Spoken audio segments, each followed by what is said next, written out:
В животинското царство си има строга иерархия и ние хората знаем горе-долу кой кого може да победи или пък изяде. На това нещо му се казва хранителна верига. Понякога обаче хищникът се оказва плячка, защото там играта е на живот и смърт.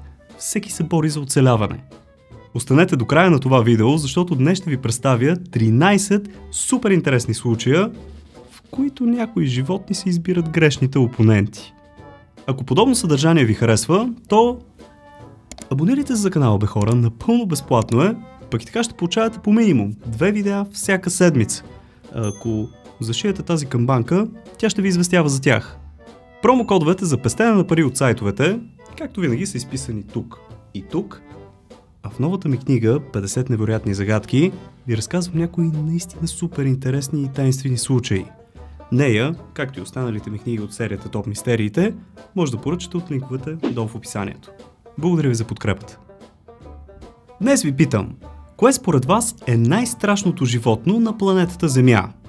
Споделете мнението си като коментар. Жерав срещу тигри. Едва ли някой някога би искал да се изправи срещу тигър, камо ли пък два? Такъв е случаят на един жерав, който без да иска е попаднал в клетката на два тигъра в зоопарк в Китай. Големите котки веднага сигурно са си помислили: уха, вкусно обядче. Ама вижте какво се случва. Жеравът разперва криле, за да изглежда по-голям, и някак си успява да ги отблъсне, следвайки, разбира се, максимата: атаката е най-добрата защита.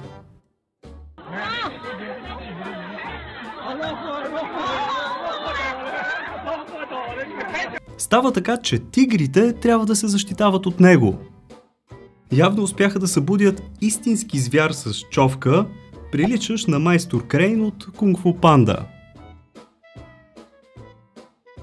Куче срещу гущер.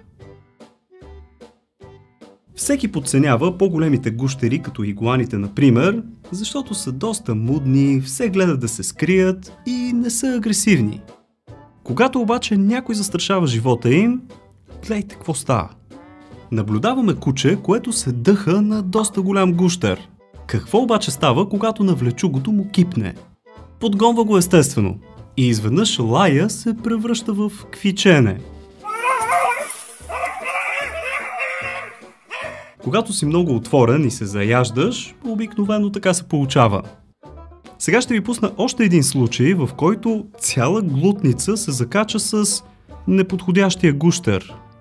Ефектът е същия и поуката от всичко е: не се закачай с тези влечуги, защото имат сериозни приливи на енергия и смелост.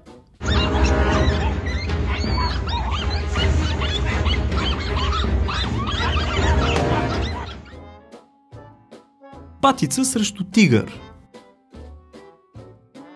За да се закачаш с някой, който може да те приключи за части от секундата, се изискват сериозни топки. Наблюдаваме точно такава ситуация, в която патица си играе с нервите на огромен тигър в малко изкуствено езерце. Кой на кого територията е навлязал не се знае, но ми се иска да имах смелостта на тази патица. Като че ли патицата просто се базика и се забавлява с тигъра. Видеото свършва и не се знае какво е станало, но предполагам му се е изплъзнала. Или поне се надявам. Куче срещу кенгуру. Може би се чудите, защо това кенгуру стои в средата на езерце, докато две кучета се опитват да го хванат. Ще се очудите, но това е една много интересна защитна реакция. Нека ви я покажа нагледно. Кенгурото е наясно, че ще изгуби битката, ако стъпи на земята, затова приканва нападателите си във водата, където височината му е предимство.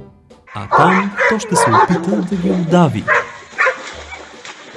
Животинските видове винаги намират начин да използват околната среда за своя защита, независимо каква е тя. В случая кенгурото прави точно това и то доста умело. Костенурка срещу кон. Костенурките принципно са пасивни и мили, Но като всяко едно друго животно, когато е застрашено е способно на геройства, за да се защити. Как обаче ще се справи с един супер нахален кон, който буквално си вре носа навсякъде? Ами нека видим. След като кучето не смее да я доближи, конят се прави на смел и застава опасно близо. Костенурките всъщност могат да бъдат доста бързи в ухапването си и кончето го усеща от първо лице. То тръгва да бяга заедно с кучето, което наистина не знам как оцеля под копитата му. И двете по-големи животинки научиха един супер ценен урок този ден. Куче срещу мечки.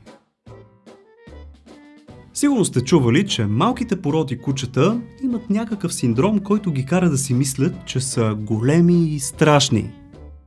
То всъщност и за това пинчерите са толкова проклети. В случая на този френски булдог обаче, тази черта идва в помощ, тъй като успява да прогони 3 мечета от двора на стопаните си. Малкият куражлия успява да се противопостави на 10 пъти по-големи животни и да ги прогони от своята територия. В началото го гледат все едно на майтап. Ама като им стана ясно, че котрето е надъхано, си плюха веднага на апетит. Явно мечките наистина не са толкова безстрашни, колкото си мислим. Но все пак не се пробвайте. Опа, стигнахме до средата. Традицията повелява, че ако сте позабравили да натиснете лайк бутона, трябва да и подсетите да го направите. Благодаря ви още веднъж. Хайде обаче да продължаваме. Котка срещу октопод. Чували сте израза "любопитството уби котката", нали? Просто знаете, че тези животинки искат да видят и да пипнат всичко, без изобщо да ги интересуват последствията. Така една котка в Корея напипва свежия улов от октоподи и очевидно иска да усети вкуса им. Да, ама октопода не се дава лесно. Просто искам за момент да си представите какво ще е нещо да ви се лепне на лицето и да не може да го махнете с каквито и да е средства. Направо ужас. Поне така ще се научи, нали? Или пък по-скоро не, защото го прави абсолютно същото, но малко по-късно. Котки. Какво да ги правиш? Мравояд срещу ягуар. Несъмнено едни от най-странно изглеждащите животни са мравоядите. Сигурно си мислите, че са лесна плячка, тъй като са мудни и тромави, но това, което остава извън полизрението ни, са 10 см му ногти, които използва за да разсича дървета и мравуняци. Много хищници са му се пробвали, като този ягуар, например. Експерти казват, че битката е равностойна и нищо не подозиращите големи котки много често си патят при подобни сблъсъци. Ако видите мравояд с вдигнати по този начин ръце, то той не се предава, ами е готов за атака. Тези животни дори са убивали и хора, така че стойте на страна. Богомолка срещу всички. За мен лично богомолките са най-ужасяващите насекоми на планетата. Даже са почти наравно с паяците. И то не само заради ужасяващия им външен вид, но и заради размерите им. Те са истински машини за убиване. Птици, риби, мишки, змии и не им пука особено след като нападат дори и котки. Вижте какво се случва, ако я нападне гущер. Дори не чака, ами започва да го яде. Змиите също не са проблем. Скачат на по-малки змийчета и си ги хапват за закуска. Най-страшното е, че когато богомолките заключат предните си крака около своята жертва, те започват да я ядат още докато е жива. Просто отвратително малко чудовище, което всява същински страх. Я сега ми кажете в коментарите, кое насекомо според вас е най-гнусно? Котка срещу алигатор. Когато чуем котка срещу алигатор, ние си представяме как котката лесно ще му избяга, защото е пределно ясно кой кого би нападнал, за да изяде. Но сигурни ли сте? Запознайте се с Мъкси. Може би най-безстрашната котка, която съм виждал. Тя не само, че не бяга, ами дори ходи и му бие лапи. След няколко секунди се появява и втория алигатор, който между другото е доста близо до човек. Котката забелязва това и се спуска още веднъж. Сигурно се мисли за тигър, да я знам, ама явно самочувствието в този случай се отплаща. Пуйка срещу кобра. По-вещите от вас могат да ме поправят в точния вид на тази птица, но на пръв поглед ми изглежда като пуйка. Не видът тук е важен, ами неизмеримата смелост на майката, която защитава малките си пиленца от атакуваща кобра. Принципно е ясно какво би се случило тук. Но когато майка защитава малките си, изходът не винаги е сигурен. След кратко боричкане всички са в безопасност, че дори змията започва да се защитава. Смелата майка успява да спаси децата си, че дори е останалото пате, което очевидно е осиновила. Котка срещу плъх. Тук естествено стигаме до вечната борба. Котка срещу мишка. Том и Джери. Добре да е, в случаите, които ще видите, мишката е огромен плъх, но резултата не би трябвало да е различен, нали? Наблюдаваме един доста смел, не много голям плъх, който скача по котката и обръща ролите в природата. Да, доста голям плъх е и в момента сигурно се пита в какво се забърках. Като се замисли, май котките са изгубили своята репутация, защото вече дори домашните рибки им скачат, човек. Вижте сами. Странно нещо е природата, нали? Змийорка срещу крокодил. Доста необичаен дуел, но все пак с предсказуем край. Особено след като се има предвид зъбите на един опонент. Вижте обаче какво се случва. Змийорката обаче има един скрит кос. И това е електричеството. И по-точно 600 волта мощност. Залагам се, че крокодилът не си е помислил точно това, когато е решил да закусва. Опитвайки се да я погълне, змийорката прибягва до най-голямата си защита и наблюдаваме как злощастният крокодил се гърчи в агония.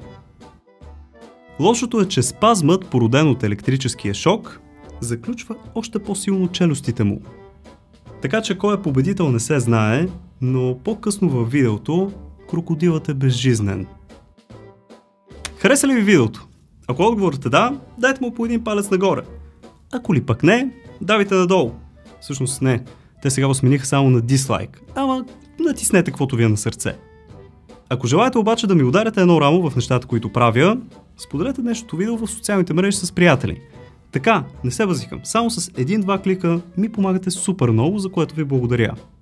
Абонирайте се лесно за канала, като натиснете ето това кръгче с моята снимка, след това червения бутон и накрая, ако биете една камбана, тя ще ви известява, когато кача нещо ново. Може би разполагате с още свободно време, което искате да прекарате, научавайки нови и готини неща. Спокойно, погрижил съм се.